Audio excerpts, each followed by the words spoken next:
नमस्कार। माउन्टेन समाचारमा स्वागत छ। म उषा काफले र म खगेन्द्र विष्ट। सुरुमा अहिलेसम्मका मुख्य समाचार।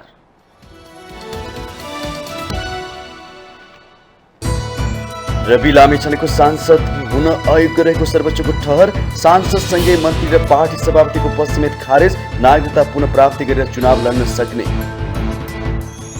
राष्ट्रिय स्वतन्त्र पार्टीको कार्यवाहक सभापतिमा डोल प्रसाद अर्याल चयन। सर्वोच्चको फैसला लगतै बसेको आकस्मिक बैठकबाट अर्याललाई नै दलको नेता बनाउने निर्णय। राष्ट्रपतिका लागि राष्ट्रिय सहमति खोज्न पहल गर्ने माओवादीको निर्णय। राष्ट्रपति आफूले भने बमोजिम हुनुपर्ने एमालेको दाबीका बीच यो निर्णयबाट राजनीतिक तरङ्ग।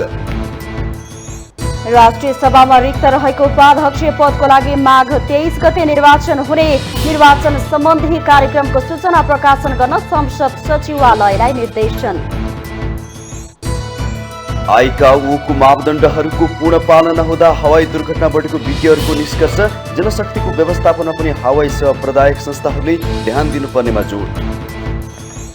पाकिस्तानी मुद्रा इतिहासकै कमजोर। शुक्रबार $1 सटही दर 264 रुपैयाँ। सन् 1999 नयाँ सटही दर प्रणाली लागू भएपछिको सबैभन्दा कमजोर। र केपीओली कप फुटबल प्रतियोगितामा ए डिभिजन लिगका क्लब सहित 8 टोली सहभागी हुने। विजेताले उपाधि सहित 10 लाख तथा उपविजेताले 5 लाख नगद पाउने।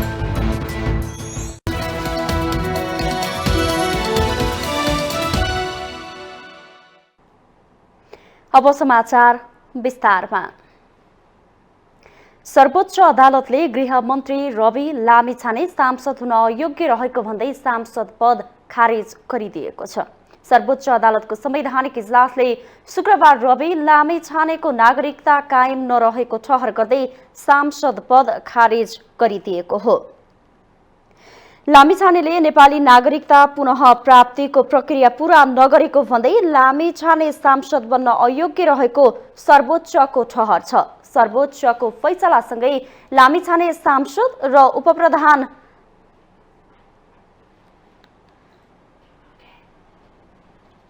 तथा गृहमन्त्री हुन अयोग्य भएका छन्। कायम प्रधान न्यायाधीश हरिकृष्ण कार्की नेतृत्वमा न्यायाधीशहरू विश्वम्भर प्रसाद श्रेष्ठ, ईश्वर खतिवडा, आनन्द मोहन भट्टराई र अनिल सिन्हा संलग्न संवैधानिक इजलासले शुक्रबार रवि लामिछाने विरुद्ध परेको मुद्दाको फैसला गर्दै नागरिकता कायम नहुने ठहर गरेको हो। गृहमन्त्री रवि लामिछाने गत मङ्सिर 4 मा सम्पन्न निर्वाचनमा चितवन 2 बाट प्रतिनिधि सभा सदस्य उम्मेदवार बन्दा नेपाली नागरिकता नभएको भन्दै उम्मेदवारी नै खारेजी गर्न माग गर्दै अधिवक्ताहरू रविराज बसौला र युवराज पौडेलले दायर गरेको रिटमा यो फैसला आएको हो। रिटमाथि सुनवाई गर्दै सर्वोच्च अदालतको संवैधानिक इजलासले पुस 6 मा कारण देखाउ आदेश जारी गरेको थियो।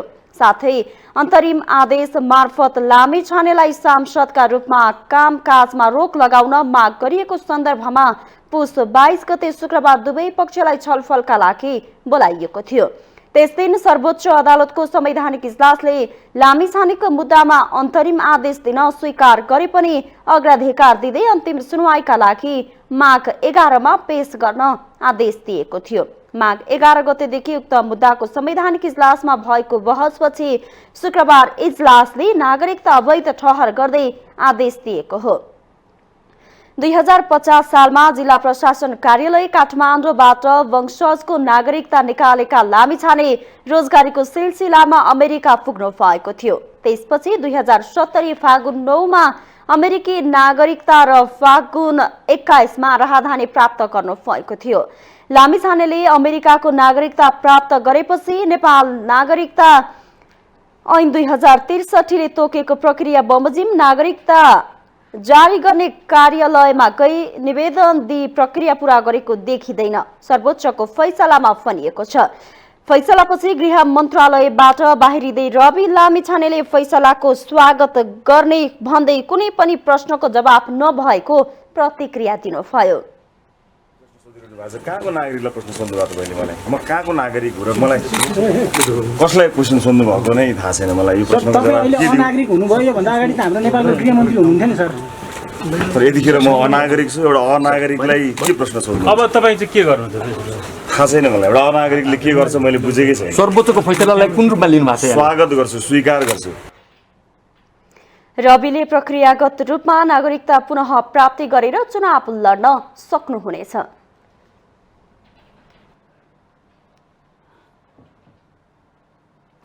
यसैबीच राष्ट्रिय स्वतन्त्र पार्टीको कार्यवाहक सभापतिमा डोल प्रसाद अर्याल चयन हुनु भएको छ। सभापति रवि लामिछाने पदमुक्त भएपछि राष्ट्रिय स्वतन्त्र पार्टीको आकस्मिक बैठकले कार्यवाहक सभापतिको जिम्मेवारी डोल प्रसाद अर्याललाई दिने निर्णय गरेको हो। बैठकले पार्टीको उपसभापति समेत रहेका श्रम मन्त्री अर्याललाई पार्टीको कार्यवाहक सभापतिको जिम्मेवारी दिने निर्णय गरेको हो। उपसभापति डोल प्रसाद अर्यालको अध्यक्षतामा पार्टी कार्यालयमा बसेको आकस्मिक बैठकले अर्याललाई नै दलको नेता बनाउने निर्णय गरेको छ। केन्द्रीय समितिको निर्णय संसदीय दलको आगामी बैठकले अनुमोदन गर्नेछ। सर्वोच्च अदालतको फैसला लगत्तै रासोपाको आकस्मिक बैठक बसेको हो।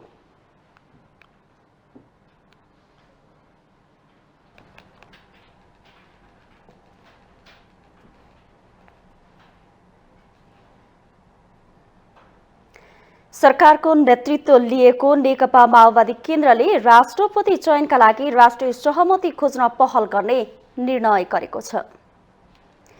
दलहरूबीच राष्ट्रपति एमालेलाई दिने सत्तारूढ दलहरूको सहमतिका बीच माओवादी केन्द्रको शुक्रबार बसेको पार्टी स्थायी कमिटिले बैठकले सो निर्णय गरेको हो। एमाले सहितका दलहरूसँग बसेर राष्ट्रपति चयनका लागि राष्ट्रिय सहमति खोज्न पहल गर्ने निर्णय गरिएको पार्टीका उपाध्यक्ष कृष्ण बहादुर महराले जानकारी दिनुभयो। बैठकमा धेरै जसो नेताहरूले राष्ट्रिय सहमतिमै राष्ट्रपति चयन गर्नुपर्ने धारणा राखेकाले पार्टीले पनि सोही अनुसार अघि बढ्ने नीति लिएको उहाँको भनाइ छ। मूलभूत रूपमा धेरै कमरेडको आवाज आएको छ। यसले कङ्क्रिट निर्णय होइन। बैठकमा उपाध्यक्ष महराले पार्टी एकता सम्बन्धी प्रतिवेदन, उपमहासचिव जनार्दन शर्माले पार्टीको संगठन सम्बन्धी प्रतिवेदन र अर्का उपमहासचिव गिरिराज मणि पोखरेलले पार्टीको स्कुलिङ सम्बन्धी प्रतिवेदन बैठकमा पेश गर्नु भएको छ। पार्टी एकता सम्बन्धी प्रतिवेदनमा बाबुराम भट्टराई नेतृत्वको नेपाल समाजवादी पार्टीसँग पार्टी एकताका लागि संस्थागत रूपमा वार्ता प्रक्रिया अघि बढाइएको उल्लेख छ। त्यसैगरी विप्लव नेतृत्वको नेपाल कम्युनिस्ट पार्टीसँग पनि एकताका लागि व्यक्तिगत रूपमा पहल सुरु गरिएको प्रतिवेदनमा उल्लेख गरिएको उपाध्यक्ष महराले बताउनुभयो। बाबुरामले नेतृत्व गरेको पार्टी, माधवले नेतृत्व गरेको पार्टी संस्थागत हामीले वार्ता थियौँ, दुवै वार्ता कुरा गरिरहेको छ। त्यस्तै व्यक्तिगत रूपमा विप्लवको नेतृत्व गरेको माओवादी पार्टी अरू पार्टीसँग कुरा चलिरहेको छ, निष्कर्ष हुन बाँकी छ। बैठकले स्थायी कमिटी बैठकमा नेताहरूले उठाएको विषयलाई एकीकृत गर्न र पार्टीका केन्द्रीय कमिटीका नेताहरूको कार्यविभाजनको ठोस प्रस्ताव तयार पार्न महासचिव देव प्रसाद गुरुङको नेतृत्वमा उपमहासचिवहरूको टिमलाई जिम्मेवारी दिने निर्णय पनि गरेको छ। बिहिबारबाट सुरु भएको माओवादी केन्द्रको स्थायी समिति बैठक आइतबार बिहान 11 बजेका लागि बोलाइएको छ। राष्ट्रपति आफूले भने बमोजिम हुनुपर्ने नेकपा एमालेको दाबी छ। तर नेकपा माओवादी केन्द्रका अध्यक्ष प्रचण्डले राष्ट्रिय सहमति भन्दै एमाले भने बमोजिम हुन नदिने रणनीति चाल्ने सङ्केत गरिसक्नु भएको छ। एमाले शक्ति बाँडफाँडमा विगतमा भएको सहमतिलाई सम्झाइरहेको छ। तर माओवादी फरक तरिकाले प्रस्तुत हुन थालेपछि नयाँ राजनीतिक घटनाक्रमको सम्भावना बढेको छ। एक रिपोर्ट। यति बेला नेपाली कांग्रेस राष्ट्रपतिको च्याखिताउ हेर्दैछ। उसले प्रधानमन्त्री पुष्पकमल दाहाल प्रचण्डलाई विश्वासको मत हालेर राजनीतिक बल्छी हालिसकेको छर्लङ्ग छ। यसको असर राजनीतिमा पनि देखिन थालिसकेको छ। सत्ता गठबन्धन बीच नै मतभेद आउने गरी पुष्पकमल दाहाल प्रचण्डले राष्ट्रपतिमा राष्ट्रिय सहमतिमा जोड दिनु भएको छ। उहाँले पार्टी बैठकमै नेकपा एमालेका अध्यक्ष केपी शर्मा ओलीको पछिल्लो कदमहरूप्रति असन्तुष्टिसँगै आशंका व्यक्त गर्नुभएको हो। यसले प्रचण्ड कतै एमालेको भागमा राष्ट्रपति पर्न नदिने गरी रणनीतिक रूपमा लाग्नु भएको त होइन, चासो बन्न थालेको छ। राष्ट्रपतिमा हामी उम्मेदवारी लडाउँछौँ। मुलुकको सबैभन्दा ठुलो पार्टी, संसदको सबैभन्दा ठुलो पार्टी। हामीले उम्मेदवार उठाउने विषयमा त हरेक ठाउँमा नेपाली कांग्रेसको अधिकार पनि हो, हाम्रो कर्तव्य पनि हो देशका प्रति, जनताका प्रति, र हाम्रो इतिहास पनि राष्ट्रपतिका प्रति। जो रामवरण यादव राष्ट्रपति हाम्रो पार्टीको महामन्त्री बन्दै गर्दा एउटा स्वच्छ निष्पक्ष ढङ्गले ऐतिहासिक ढङ्गले राष्ट्रपतिको भूमिका निर्वाह गर्नुभएका कारणले हाम्रो अधिकारको कुरालाई त हामी त्यो त प्रयोग त गरिहाल्छौँ नि। सत्ता साझेदार दलहरूले प्रधानमन्त्री, सभामुख र मुख्यमन्त्री सहितका धेरैजसो पद हात पारेसँगै भावी राष्ट्रपति आफू अनुकूल बनाउन राजनीतिक रस्साकसी तीव्र भइसकेको छ। तर भावी राष्ट्रपतिको तस्बिर अझै धुमिल छ, किनकि राष्ट्रपति निर्वाचनमा सङ्घीय सांसद मात्र नभई प्रदेश सभाका सदस्यहरू पनि मतदाता रहने भएकाले आवश्यक सङ्ख्या जुटाउने सम्भावित सबै विकल्पमाथि प्रमुख दलहरूको नजर छ। अहिले चाहिँ विश्वासको मत दिएका आधारमा राष्ट्रपति माग गर्ने अथवा चाहिँ अर्को कुनै मत माग गर्ने कुरा चाहिँ त्यो उचित कुरा हो भन्ने मलाई लाग्दैन र यसमा चाहिँ संसदमा राष्ट्रपति निर्वाचनको जे हाम्रो संवैधानिक प्रक्रिया हो त्यो प्रक्रिया अनुसार यो अगाडि। काङ्ग्रेसले पुस 26मा प्रधानमन्त्री पुष्पकमल दाहाल प्रचण्डलाई विश्वासको मत दिनु र प्रधानमन्त्रीले विश्वासको मत दिएका दलहरूले संयुक्त बैठक तथा संसद बैठकमा समेत आफूले संवैधानिक पदहरूमा राष्ट्रिय सहमति गर्न खोजेको बताएपछि राष्ट्रपति कुन दलबाट को हुने भन्ने अनिश्चित भएको हो। माओवादी केन्द्रले भावी राष्ट्रपतिको विषयमा पार्टीभित्र औपचारिक छलफल थालेको छ। राष्ट्रपति निर्वाचनमा पार्टी रणनीतिको विषय माओवादी स्थायी कमिटी बैठकको एजेन्डा बनेको छ। माओवादी बैठकले अहिलेको सत्ता गठबन्धन नै तोडिने गरी तरङ्ग ल्याउन थालिसकेको छ। एमाले बाहिर जाने बित्तिकै अथवा खटपट हुने बित्तिकै पुष्पकमल दाहाल प्रचण्डको पद धराममा जान्छ भन्ने कुरा चाहिँ अब यो विश्वसनीय छैन, कानले पनि देखिँदैन। हेर्नुहोस्, किनभने अब त्यहाँ धार अर्कै देखिरहेको छ। अब चाहिँ यो यसमा चाहिँ अलिक बढी फोकस हुनुपर्ने अहिलेको तपाईँको यो सबै के भन्छ बल चाहिँ प्रचण्डको खल्तीमा छ। यो देशको राष्ट्रिय सरकार कस्तो बनाउने, कसरी बनाउने भन्ने उहाँको उसमा भएको हुँदा एमालेलाई पनि सभामुख दिइसकेको अवस्था छ, अरू पार्टीलाई पद दिइसकेको अवस्था छ, प्रधानमन्त्री आफूले दिइसकेको अवस्था छ। त्यसले राष्ट्रिय सहमतिको राष्ट्रपति बनाउँदा उपयुक्त हुने भएको हुँदा मलाई लाग्छ यो धेरैको तपाईँको त्यस्तो शङ्का र भोलि पद धरामा जान्छ कि भन्ने हिसाबले उहाँले त्यो नसोच्दा हुन्छ। सेरोमोनियल पद भए पनि एन मौकामा शक्तिशाली बन्न सक्ने राष्ट्रपतिको पदमाथि ठूला दलको चासो बढेसँगै केही दिन यता राजनीतिमा नयाँ तरङ्ग फैलिएको छ। प्रचण्डले त आफूमाथि सत्ता गठबन्धन भित्रै घेराबन्दीको विषय उठाइसक्नु भएको छ। यो राष्ट्रपति चुनावताका राजनीतिमा नयाँ रमिता देखिने संकेत त होइन। माउन्टेन टेलिभिजन एचडीका लागि बटुकराज गिरीको रिपोर्ट। माउन्टेन समाचारमा पालो भएको छ ब्रेकको।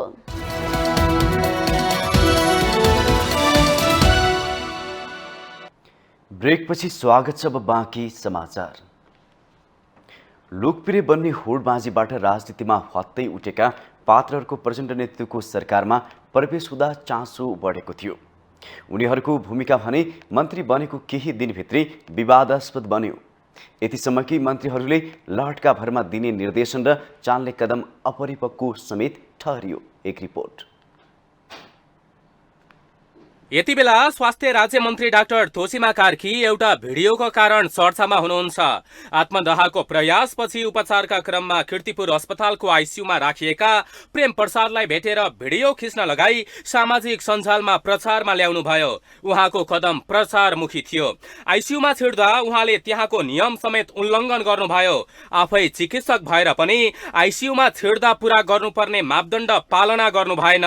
उप प्रधान तथा गृहमन्त्री रवि लामिछाने निर्देशन दिँदै लोकप्रिय बन्न खोज्नु भएको छ। उहाँले अवैध क्रसर उद्योगलाई बन्द गराउने भाषण दिनुभयो।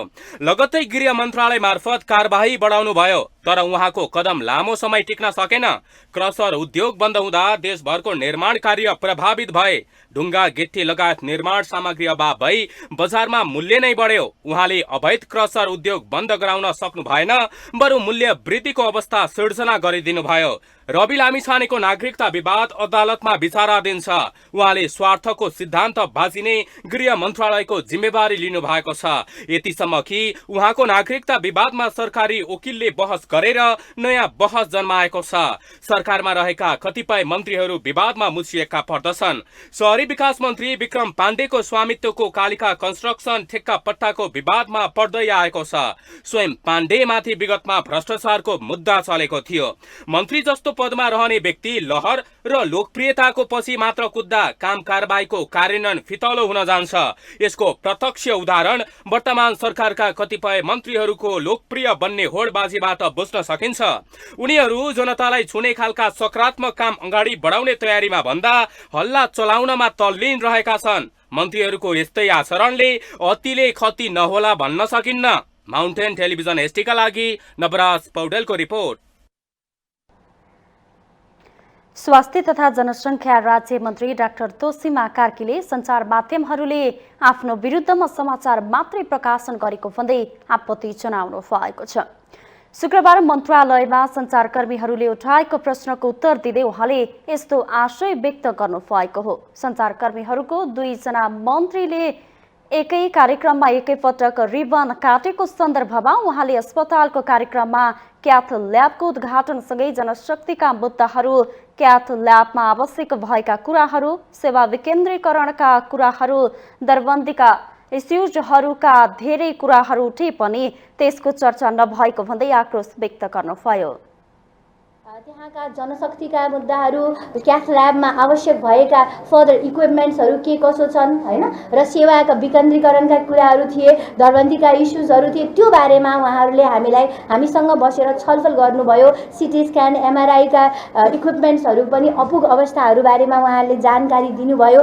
त्यो बारेमा चाहिँ समाचारमा आएन। पत्रकार मित्रज्यू, तपाईहरूलाई म सोध्न चाहन्छु, त्यो समाचार अझै धेरै महत्त्वपूर्ण थियो नि होइन र? किनभने जनताले थाहा पाउनुपर्ने, पुग्नुपर्ने स्वास्थ्य स्थितिको बारेमा र त्यो अस्पतालमा के पुग नपुगको कुराहरू अझै बढी महत्त्वपूर्ण थियो भनेर भन्न चाहन्छु। उहाँले आत्मदाहको घटनामा प्रेम प्रसाद आचार्यलाई आइसियुमा भेट्न जाँदा आफूले कुनै पनि स्वास्थ्यको प्रोटोकल नमिचेको दावी गर्नुभयो। उहाँले आफूभित्र रहेको मानवता, एक चिकित्सकको हिसाबबाट आफू आचार्यलाई नभेटी बस्न नसकेको बताउनुभयो। आइसियु कक्षको शय्यामा रहिरहँदा हामीले तत्कालै हामीभित्रको मानवले हामीलाई रोक्न सकेन, त्यहाँ जानबाट रोक्न सकेन र म भित्रै रहिएको चिकित्सक, एउटा संवेदनशील चिकित्सकले उहाँको स्वास्थ्य स्थिति नबुझिकन बस्न सकेन। राज्यमन्त्री कार्कीले कुनै पनि नागरिकले आर्थिक स्थिति कमजोर भएकै कारणले स्वास्थ्य सेवा लिनबाट वञ्चित हुनुपर्ने गरी काम गर्ने पनि प्रतिबद्धता हुनु नपर्ने गरी काम गर्ने पनि प्रतिबद्धता व्यक्त गर्नुभयो। उहाँले बिमालाई वैज्ञानिक ढङ्गबाट विस्तार र लक्षित वर्गमा पुर्याउने गरी काम गरिरहेको बताउनुभयो।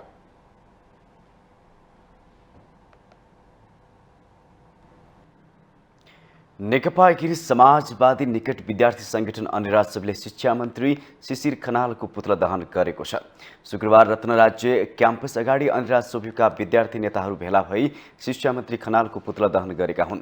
उनीहरूले शिक्षा मन्त्री खनालले सरकारमा गएर पहिलो निर्णय नै जनताका लागि अभिशाप भएको आरोप लगाएका छन्। शिक्षा मन्त्री खनालले 1 देखि 5 कक्षासम्मको पाठ्यपुस्तक निजी क्षेत्रलाई छपाईका लागि दिने निर्णय गर्नुभएको थियो।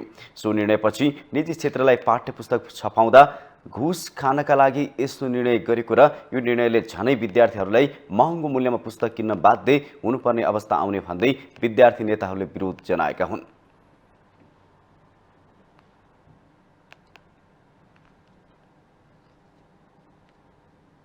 नेपालका गरिब जनताका छोराछोरीले पुस्तकहरू चाहिँ सर्वश्लोक ढङ्गले पुग्नुपर्ने, नेपालको मौलिक अधिकार संविधानमा ग्यारेन्टी भएको शिक्षा आज लागू गर्नुपर्ने अवस्थामा आज शिक्षा मन्त्रीले जुन ढङ्गले चाहिँ 1 देखि 5 क्लाससम्मको पाठ्यपुस्तक निजीलाई दिएर कमिसन खाने जुन किसिमको प्रपञ्च रचे, त्यसका विरुद्धमा अन्यराज सुबी आज सडकमा उभिएर उहाँका विरुद्धमा पुतला दहनको कार्यक्रम आयोजना गरेको छ।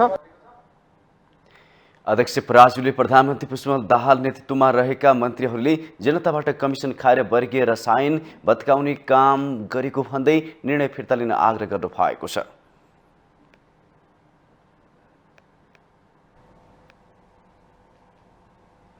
उद्योग वाणिज्य तथा आपूर्ति मन्त्री दामोदर भण्डारीले समस्याको गीत गाउन नभई अर्थतन्त्र उद्योगीहरूलाई लगानी मैत्री वातावरण सिर्जना गर्ने काममा लागि पर्ने बताउनु भएको छ। शुक्रबार काठमाडौँको भ्रिकुटी मण्डपमा आयोजित Nepal international furniture and home decor एक्सपोको उद्घाटन कार्यक्रममा मन्त्री भण्डारीले लगानी मैत्री वातावरण सिर्जना गर्ने काममा लागि पर्ने बताउनु भएको हो। उहाँले नेपालको उद्योग व्यवसाय क्षेत्रका समस्या सुधार गर्दै अघि बढ्ने प्रतिबद्धता व्यक्त गर्नुभयो। सरकार लगानीकर्तालाई सहज रूपमा लगानी गर्ने वातावरण सिर्जना गर्न र बैंकहरूसँगको कारोबार सहज बनाउने कुरामा गम्भीरतापूर्वक नीति र साझा कार्यक्रमलाई नै मध्य भागमा राखेर अघि बढिरहेको मन्त्री भण्डारीले उल्लेख गर्नुभयो। उद्योगी व्यापारीहरूको पीडाबारे जानकार रहेको भन्दै उद्योग चलाए बापत सरकारलाई ट्याक्स तिरेको र रोजगारी दिएको गर्व महसुस गर्ने वातावरण सिर्जना गर्ने दावी गर्नुभयो। यो विषयमा केही मागहरू मसँग आएका छन्, मन्त्रालयसँग आएको छ। त्यसमा हामी केही विषयहरू खास गरिकन निजीकरण एउटा समिति बनेको छ। त्यो समितिले केही रुग्ण उद्योगहरू र केही विगतमा हामीले सञ्चालनमा ल्याउन नसकेका बन्द भएका उद्योगहरूलाई हामी फेरि त्यसलाई अगाडि बढाउँछौँ। त्यो लिज प्रक्रियाबाट त्यसलाई अगाडि बढाउने सरकारको नीति छ। सरकारले उद्योग चलाउँदैन, सरकारले उद्योगीहरूलाई प्रोत्साहित गर्ने हो। मन्त्री भण्डारीले सरकारले उद्योग चलाउने नभई उद्योगीहरूलाई प्रोत्साहित गर्ने र नीति कानुन फुकाउनेमा केन्द्रित हुने उल्लेख गर्नुभयो। उहाँले उद्योग मन्त्रालयको मातहतमा रहेका जग्गाहरूलाई निर्यात गर्ने वस्तुहरूको भण्डारणका लागि ठाउँ हेरिरहेको बताउनुभयो।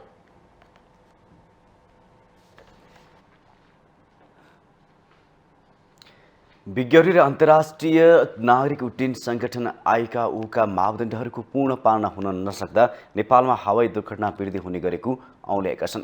राष्ट्रिय सभाको राष्ट्रिय सरोकार तथा समन्वय समिति नेपाल एयरलाइन्सका पूर्व इन्जिनियर डाइरेक्टर अच्युत पहाडीले आइकाओले निर्देशित गरेका मापदण्डहरूको पूर्ण पालना गर्न सके हवाई सेवा सुरक्षित हुने र दुर्घटना न्यूनीकरण हुँदै जाने बताउनुभयो। उहाँले सुझाव दिनुभएको छ।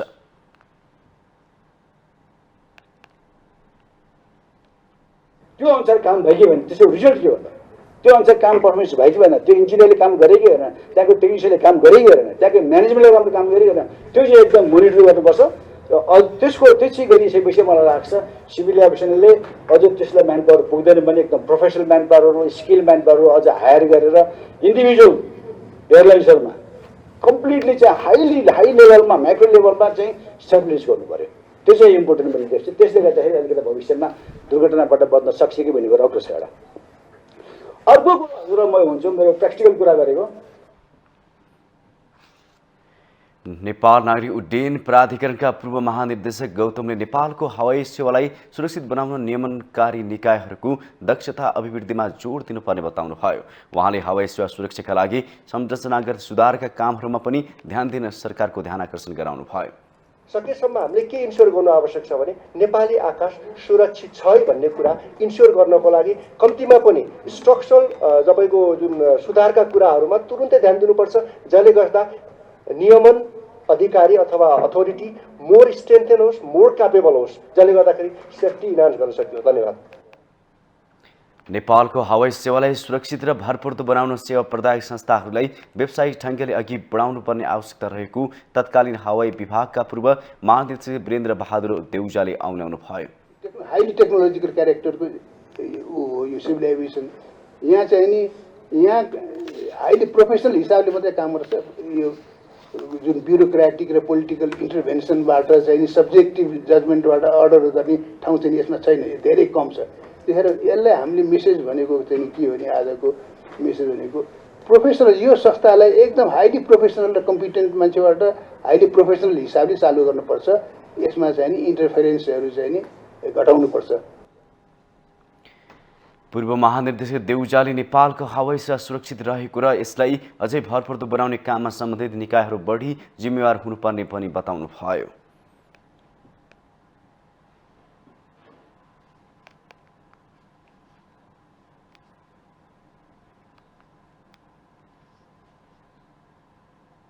माउन्टेन समाचारमा पालो भएको छ ब्रेक।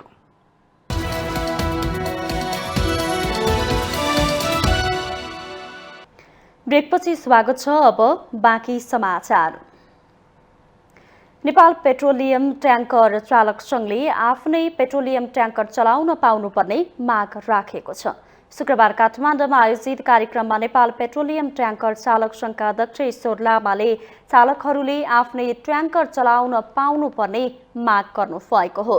सधैँ परनिर्भर हुनुभन्दा भविष्यको लागि आत्मनिर्भर हुन आवश्यक रहेको भन्दै उहाँले आफ्नै ट्याङ्कर चलाउन पाउनुपर्ने माग गर्नु भएको हो। नेपालभरिमा लगभग 1900 जान्छुन चालक पेट्रोलियम ढुवानी गर्ने चालक छ देशैभरि गरे भन्नु पर्दाखेरि सचालक पनि त्यति नै छ। तर पनि चालकहरूको धेरै भनाइहरू चाहिँ छ।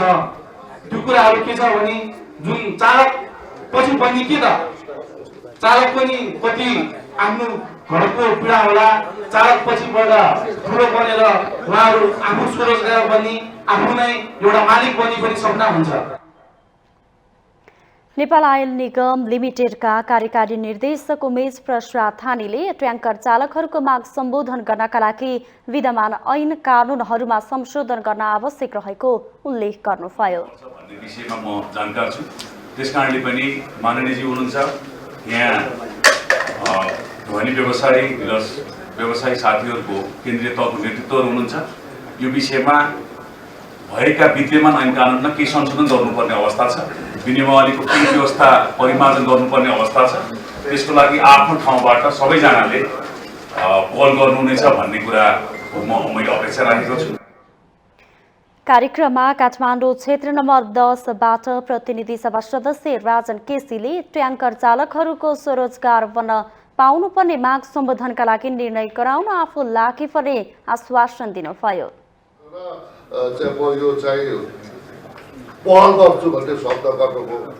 म तपाईँलाई विश्वास दिन दिलाउन चाहन्छु, पहल होइन, यो विधेयक चाहिँ तत्काल संशोधन गरेर स्वरोजगारको चाहिँ तपाईँहरूलाई दर्ता गरिदिनु। कार्यक्रमका बीच नेपाल पेट्रोलियम ट्याङ्कर चालक संघ र बिहार ट्याङ्कर चालक उपचालक संघका बीचमा आपसी सहयोग आदान प्रदान गर्ने गरी 6 बुँदे समझदारी पत्रमा हस्ताक्षर गरिएको छ। समझदारी पत्रमा नेपालको तर्फबाट अध्यक्ष ईश्वर लामा र बिहारको तर्फबाट अध्यक्ष चन्द्रप्रकाश सिंहले हस्ताक्षर गर्नुभएको छ।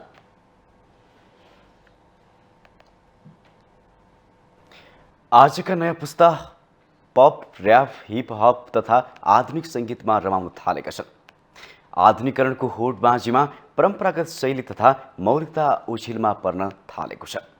आधुनिक तथा पश्चिमी सङ्गीतको तीव्र प्रभावमा मौलिक तथा सङ्गीतको मूल स्रोत शास्त्रीय सङ्गीत संरक्षणका आवाज पनि उठिरहेका छन्।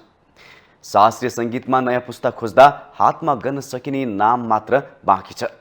तीमध्ये धेरैलाई चलचित्र गीत र आधुनिक गीतले बढी तानेको देखिन्छ। शास्त्रीय सङ्गीतलाई बचाउन नेपालमा यसको संरक्षण अहिलेको आवश्यकता हो। एक रिपोर्ट।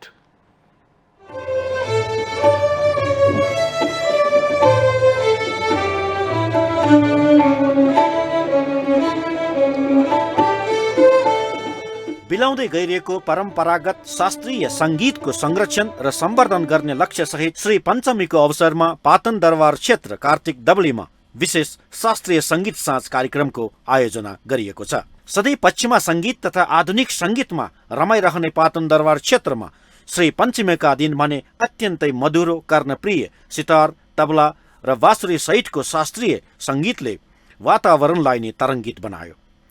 माघको चिसो सन्ध्यामा ऐतिहासिक दरबार क्षेत्र नै शास्त्रीय सङ्गीतमय बन्यो। वाद्य शिरोमणि सङ्गीत घरानाले शास्त्रीय सङ्गीतका विविध सृजनाहरू प्रस्तुत गरिरहँदा दर्शकहरू मन्त्रमुग्ध थिए।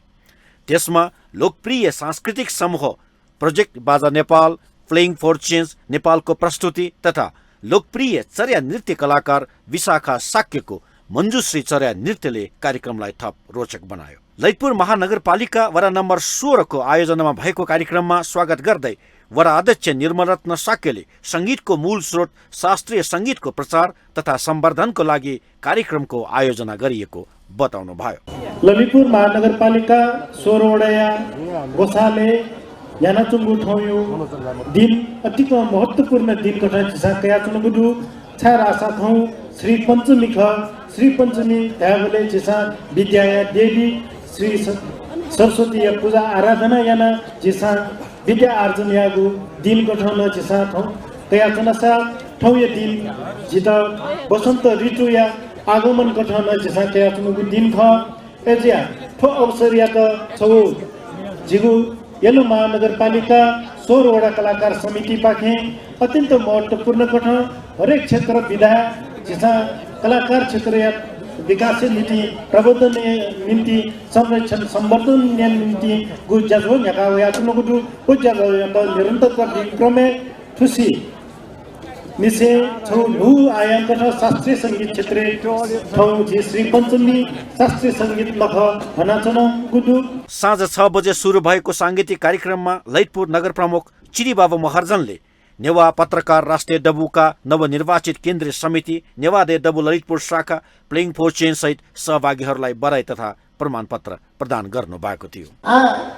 यल्लो महानगरपालिका काठे डाउरी खसा tangible and intangible heritage रगा heritage निगु गो component का वो मध्य tangible heritage है जिनसे ये कुछ जाया ना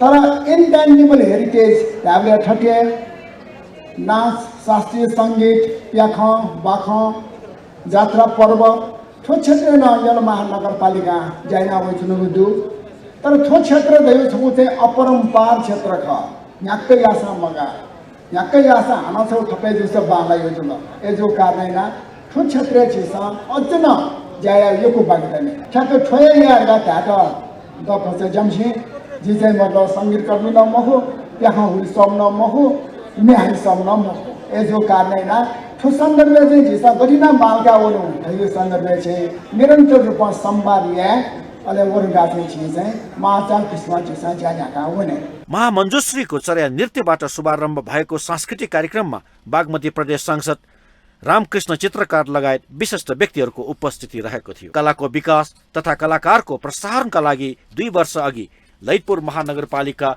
16 वडाले सूरज बीज बज्राचार्यको संयोजकत्वमा कलाकार समिति स्थापना गरेको थियो।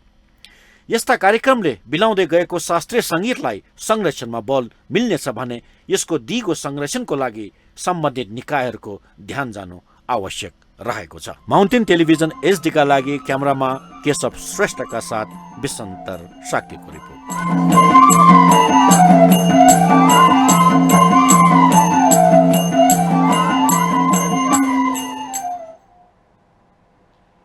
धनुषा प्रहरीले लागू औषध सहित 4 जनालाई पक्राउ गरेको छ। जिल्ला प्रहरी कार्यालय धनुषाले शुक्रबार पत्रकार सम्मेलन गर्दै धनुषाको पिडारी चोकबाट लागू औषध सहित 4 जनालाई पक्राउ गरेको जानकारी दिएको हो। पिडारी चोकमा अटोमा जुटको बोराभित्र कार्टुनमा राखिएको अवस्थामा प्रतिबन्धित एक्सप्लोन नामक 493 बोतल लागू औषध सहित उनीहरूलाई पक्राउ गरिएको प्रहरीले जनाएको छ। पक्राउ पर्नेहरूमा अटो चालक धनुषाको नगरराई नगरपालिका 7 का 22 वर्षीय दिल प्रसाद नदाफ, त्यही ठाउँ बस्ने मोटरसाइकलमा सवार 22 वर्षीय भरोसी यादव र सोही मोटरसाइकलमा सवार 21 वर्षीय इस्राइन नदाफ रहेको जिल्ला प्रहरी कार्यालय धनुषाका प्रवक्ता प्रहरी नायब परीक्षक प्रदीप बहादुर छेत्रीले जानकारी दिनुभयो।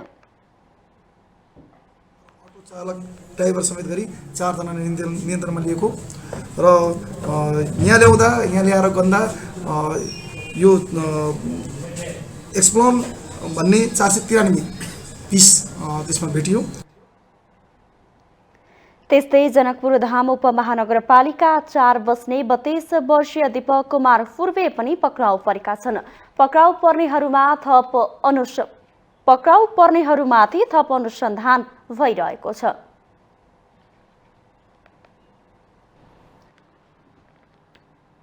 शुक्रबार शहीद सप्ताहको चौथो दिन शहीद धर्मभक्त महात्माको शालिगमा माल्यार्पण गरिएको छ। प्रजातन्त्र प्राप्तिका लागि माथेमाले अमरत्व प्राप्त गरेको ठाउँ सिफल उकालोमा रहेको शालिगमा पुष्पगुच्छा अर्पण गरी उहाँको सम्झना गरिएको हो। काठमाडौँ महानगरपालिकाले सो स्थानमा श्रद्धाञ्जली सभा आयोजना गरेको छ।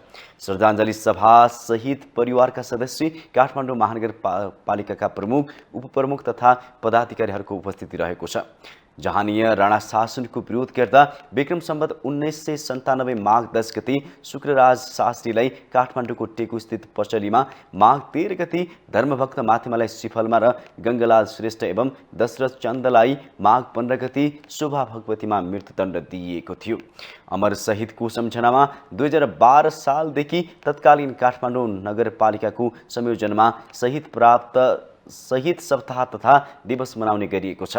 सप्ताहको अन्तिम दिन अर्थात् माघ 16 गति शहीद दिवस मनाउने गरिएको छ।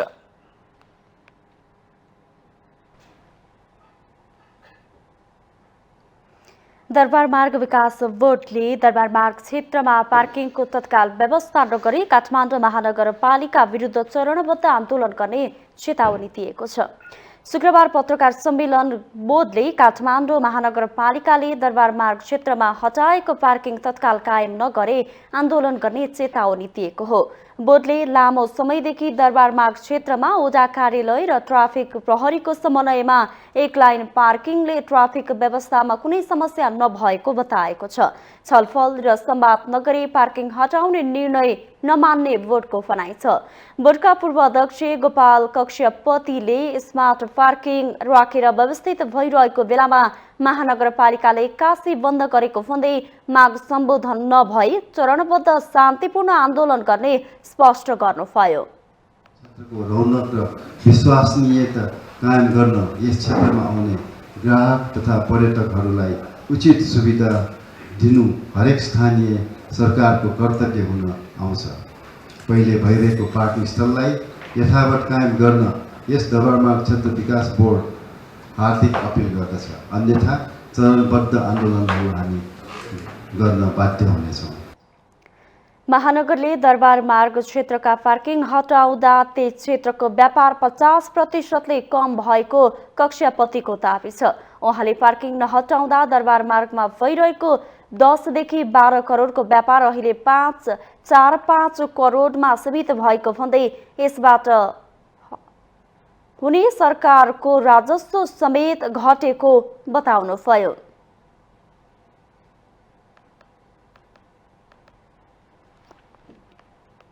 हामीसँग आर्थिक, अन्तर्राष्ट्रिय र खेल समाचार बाँकी नै छन्। माउन्टेन समाचारमा पालो भएको छ ब्रेकको।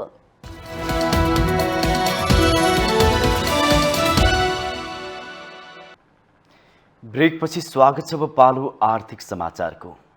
आर्थिक समाचारको साथमा जगदम्बा सुपर साइन तथा ग्याल्बा प्लस जीवनभरको भरोसा। प्रस्तुत छ रिद्धि सिद्धि सिमेन्ट गुणस्तरको नयाँ स्तर।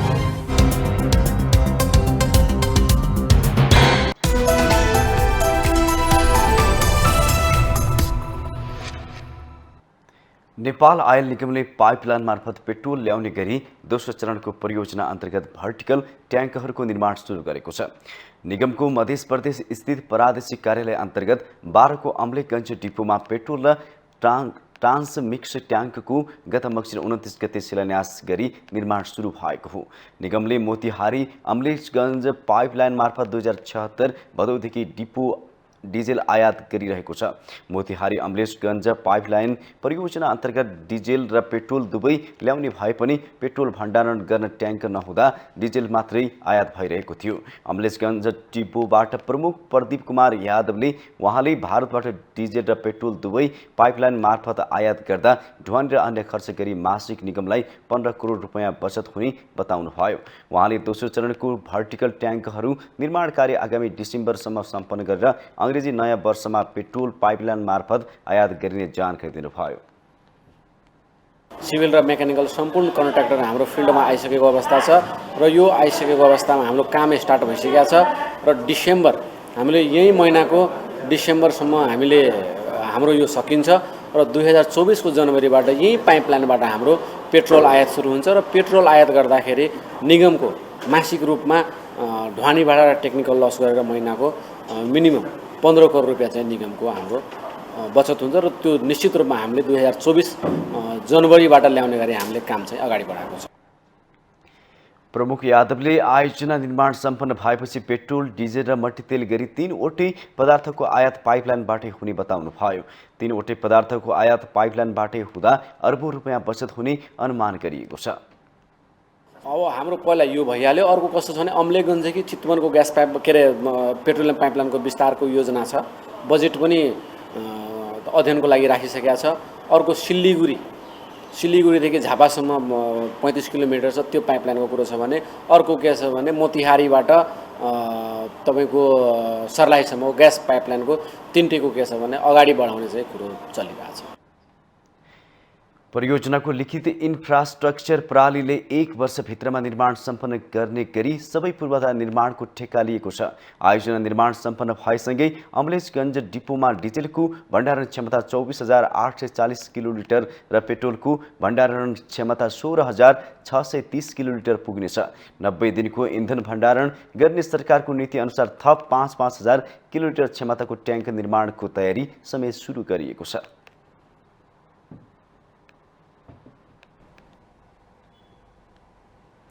साताको 6औं दिन शुक्रबार सुनको मूल्य घटेको छ। चाँदीको मूल्य भने स्थिर रहेको नेपाल सुन चाँदी व्यवसायी महासंघले जनाएको छ। महासंघका अनुसार बिहिबार प्रति तोला 1,06,900 रुपैयाँमा कारोबार भएको छापावाला सुनको मूल्य शुक्रबार 1,100 रुपैयाँले घटेको हो। शुक्रबार छापावाला सुनको मूल्य प्रति तोला 1,05,800 रुपैयाँ तोकिएको थियो। त्यस्तै तेजाबी सुन प्रति तोला 1,05,300 रुपैयाँमा कारोबार भइरहेको छ।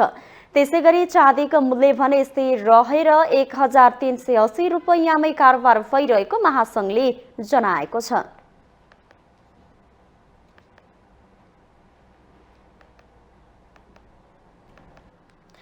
अब पालो अन्तर्राष्ट्रिय समाचारको।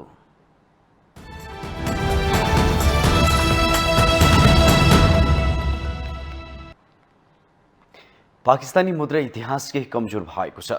बिहिबारको तुलनामा शुक्रबार पाकिस्तानी मुद्राको मूल्यमा 3.36% गिरावट आएको हो। बिहिबार नै पाकिस्तानी बजारमा अमेरिकी डलरको तुलनामा इतिहासकै कमजोर साबित भएको पाकिस्तानी रुपैयाँको मूल्यमा शुक्रबार झन गिरावट आएको हो। बिहिबार नै पाकिस्तानमा डलरको मूल्य 255 रुपैयाँ पुगेर सन् 1979 मा नयाँ सटही दर प्रणाली लागू भएको सबैभन्दा कमजोर भएको हो। बढ्दो महँगी र वैदेशिक मुद्राको सञ्चितमा कमी भएकाले अमेरिकी डलरको तुलनामा पाकिस्तानी मुद्रा निकै कमजोर बनेको हो। विदेशी मुद्राको सञ्चित कम भएपछि डलर र बलियो हुन थालेपछि एक्सचेन्ज कम्पनीज एसोसिएसन अफ पाकिस्तानले डलरको भाव स्थिर राख्ने प्रयास गरेको थियो। सरकारले पनि बजारमा देखिएको अराजकता नियन्त्रणका लागि भन्दै अन्तर्बैङ्क दर स्थिर राखेको थियो। एक्सचेन्ज कम्पनीले कालो बजारी अन्तर्बैङ्क र खुला बजारमा देखिएको भावको अन्तर्मूल्य गर्ने आफूहरूको उद्देश्य भएको जनाएको थियो। पाकिस्तानी अर्थमन्त्री इसहाक डारले नियुक्ति लगत्तै डलरको मूल्य 200 रुपैयाँ भन्दा बढ्ने दावी गर्नुभएको थियो।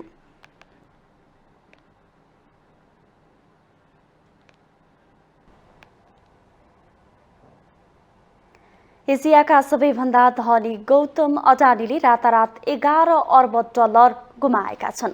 अमेरिकी रिसर्च संस्था हिन्डेनबर्गको प्रतिवेदनमा उनको कम्पनीले फर्जी कारोबार र शेयर मूल्यमा चलखेल गरेको खुलासा गरेपछि उनले रातारात उक्त धनराशि गुमाएका हुन्।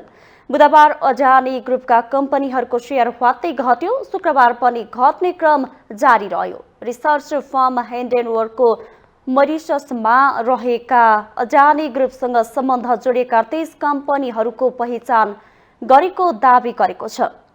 साइप्रस, सिङ्गापुर र केही क्यारिबियन देशहरूमा पनि शेयरमा चलखेल र कालो धनलाई सेता बनाउने गरी कम्पनीहरू खडा गरेको रिसर्च प्रतिवेदनमा उल्लेख छ। खुलेआम जालसाजीको आरोप प्रतिवेदनमा लगाइएको छ। गौतम अडानीको नेतृत्वमा रहेको अडानी ग्रुपले ऊर्जा, ट्रान्समिसन, ग्यास, हरित ऊर्जा लगायतका क्षेत्रमा ठूलो लगानी छ।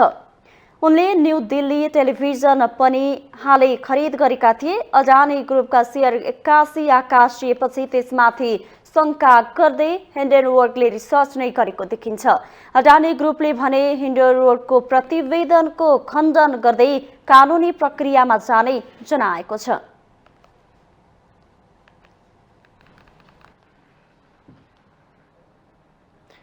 अफगानिस्तानको तालिबान सरकारले घर बाहिर काम गर्ने महिलाहरूका लागि छिट्टै कानुन बनाउने आश्वासन दिएको छ। तालिबान सरकारले उनीहरूलाई काम गर्न दिने कानुन बनाउने राष्ट्रसङ्घीय अधिकारीहरूलाई आश्वासन दिएको हो। काबुलमा तालिबान अधिकारीहरूसँग वार्ता गरेपछि मानवताका लागि राष्ट्रसङ्घीय उपमहासचिव मार्टिन ग्रिफिथ्सले आफू उत्साहित भएको भन्दै छिट्टै अफगान महिलाहरू काममा निस्किन पाउने विश्वास व्यक्त गर्नुभएको छ।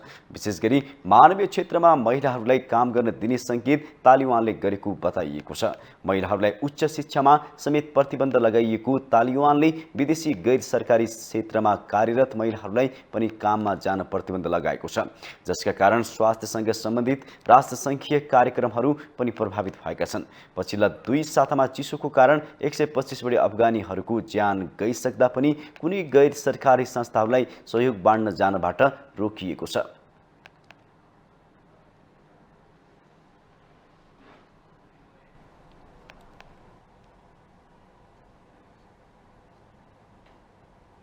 अब पालो खेल समाचारको।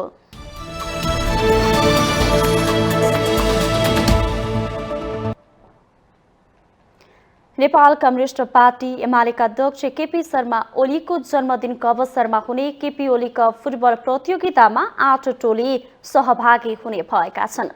एमालेको भातृ संगठन राष्ट्रिय युवा संघ नेपालले शुक्रबार पत्रकार सम्मेलन गरेको फागुन 11 देखि 17 गतेसम्म आयोजना हुने केपी ओली कप राष्ट्रिय फुटबल च्याम्पियनसिप 2079 प्रतियोगितामा 8 टोलीले सहभागी हुने जानकारी दिएको हो।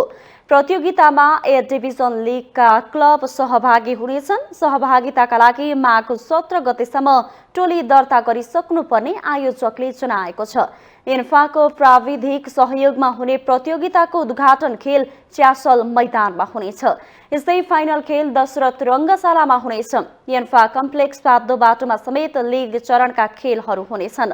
प्रतियोगिताको उपविजेताले 10 लाख नगद तथा विजेताले उपाधि सहित 10 लाख नगद तथा उपविजेताले 5 लाख नगद प्राप्त गर्ने आयोजकले जनाएको छ।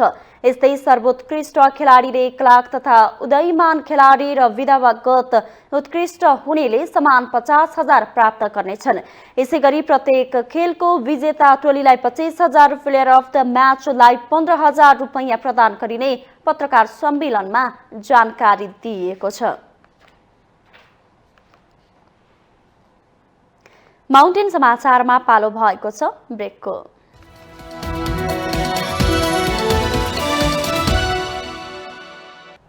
ब्रेकपछि स्वागत छ। यो सँगै हामी माउन्टेन समाचारको अन्त्यमा आइपुगेका छौँ। जाँदा जाँदै मुख्य समाचार पुनः एकपटक।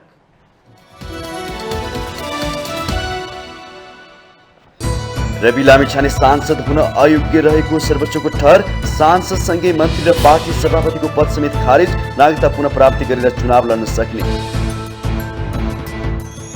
राष्ट्रिय स्वतन्त्र पार्टीको कार्यवाहक सभापतिमा डोल प्रसाद आचार्य चयन। सर्वोच्चको फैसला लगतै बसेको आकस्मिक बैठकबाट अरियाललाई नै दलको नेता बनाउने निर्णय।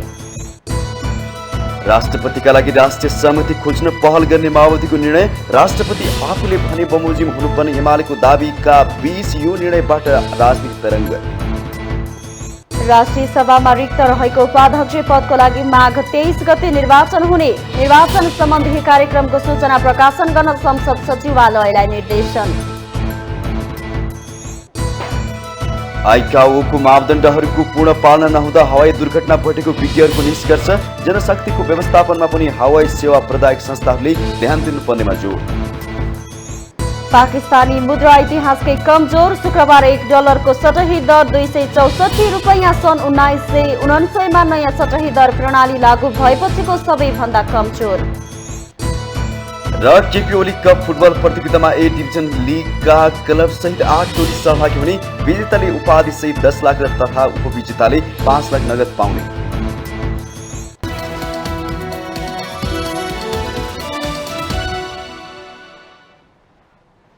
माउन्टेन समाचार अहिलेलाई सकियो। सत्य, तथ्य र निष्पक्ष समाचारका लागि माउन्टेन टेलिभिजन HD हेर्दै रहनुहोला। नमस्कार।